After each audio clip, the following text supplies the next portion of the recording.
मैं अपनी कहानी खुद सुना रही हूँ। बदचलन? हाँ, शायद कुछ लोग मुझे ऐसा कहें। पर ये तुम्हें तय करना है कि मैं गलत हूँ या सही। अगर मैं उस रात पड़ोसी लड़के के साथ करीब थी और पकड़ी गई, तो इसमें किसका दोष?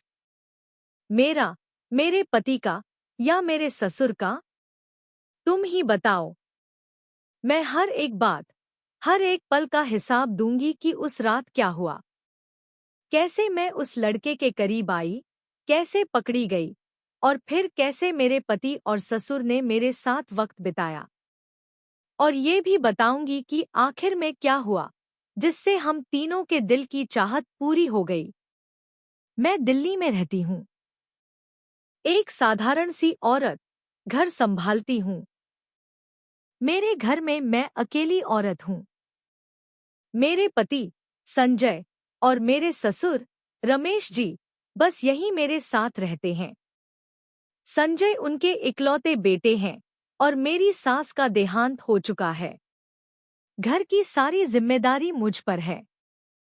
पर दोस्तों, क्या बताऊं, अपनी व्यथा किसे सुनाऊं? शादी के बाद से ही संजय मुझे वो सुकून नहीं दे पाए जो एक औरत अपने पति से चाहती है। उनकी कमजोरी ने मुझे अंदर से तोड़ दिया। मेरे दिल में एक खालीपन था, एक प्यास जो बुझती नहीं थी। जब पति उस प्यास को शांत न कर पाए, तो मैं क्या करती? मेरा मन भटकने लगा। मैं उस प्यार, उस गर्मजोशी की तलाश में थी, जो मेरे दिल को सुकून दे सके। मेरे पड़ोस में एक लड़का रहता है, राहुल। हैंडसम, स्टाइलिश और थोड़ा शरारती। उसकी मुस्कान और आत्मविश्वास मुझे अपनी ओर खींचने लगे। धीरे धीरे हमारी बातें शुरू हुई।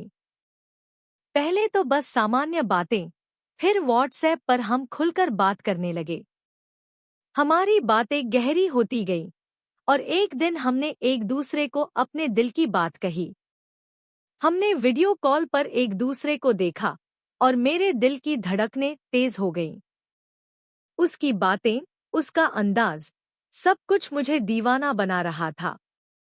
पहले भी हम 2 बार करीब आए थे, पर वो जल्दबाजी में हुआ था। इस बार मैं चाहती थी कि सब कुछ आराम से, बिना डर के हो। मुझे पता था कि संजय और ससुर रमेश जी को बरेली जाना है, जायदाद के कुछ काम के लिए। वो दोनों एक दिन के लिए गए थे और मुझे मौका मिल गया। मैंने राहुल को पहले ही बता दिया था कि आज रात हम मिल सकते हैं। पर उस दिन वो किसी काम से बाहर चला गया, तो बात नहीं बनी। फिर तीसरे दिन उसका फोन आया, आज मैं फ्री हूँ। तेरे पति और ससुर घर पर हैं क्या? मैंने कहा, नहीं, वो लोग सुबह तक आएंगे। तू रात 9 बजे आ जा। मैंने समय दे दिया और मन ही मन तैयार होने लगी। दिल में एक अजीब सी बेचैनी थी, थोड़ा डर भी, पर वो प्यास उस डर से बड़ी थी। रात 9 बजे राहुल आया। मैंने गुलाबी रंग की सिल्क की नाइटी पहनी थी, जो मेरे बदन को हल्के से थामे थी। जैसे ही वो अंदर आया, मैंने दरवाजा बंद किया और हम एक दूसरे के गले लग गए। उसने मेरे होठों को चूमा और मेरे दिल की धड़कनें तेज हो गईं। कितनी खूबसूरत हो तुम, उसने धीमी आवाज में कहा। मैंने भी उसके गालों को चूमा और हम एक दूसरे में खो गए। राहुल, आज पूरी रात हमारी है, मैंने शर्माते हुए कहा। वो मुस्कुराया, हाँ, आज तुझे वो प्यार दूंगा जो तू चाहती है। हम जल्दबाजी नहीं करना चाहते थे। मेरे पास पूरी रात थी। हमने धीरे धीरे एक दूसरे को करीब महसूस किया। उसने मेरी नाइटी का पल्लू सरकाया और मैंने उसकी शर्ट के बटन खोले। उसकी गर्म सांसें मेरे गालों को छू रही थी। तू सच में कमाल है, उसने कहा। मैं सिहर उठी और हम एक दूसरे की बाहों में खो गए। उस रात हमने अपने दिल की चाहत को पूरा किया। हमने एक दूसरे को पूरी तरह समर्पित कर दिया, एक ऐसी रात में जो मेरे लिए हमेशा यादगार रहेगी। रात के करीब 10:30 बजे थे। हम दोनों एक दूसरे के करीब थे, तभी अचानक घर का डोरबेल बजा। मैं चौंक गई। इतनी रात को कौन हो सकता है? मुझे याद था कि संजय और ससुर सुबह तक आने वाले थे। मैंने सोचा कोई और होगा। मैंने जल्दी से नाइटी डाली और दरवाजे की ओर गई। राहुल बेडरूम में ही रहा। जैसे ही मैंने दरवाजा खोला, मेरे पैरों तले जमीन खिसक गई।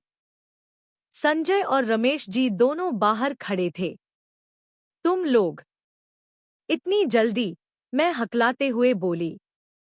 संजय ने कहा, हाँ, हम यमुना बाजार वाले की कार से जल्दी निकल आए। तभी राहुल भी बेडरूम से बाहर आ गया।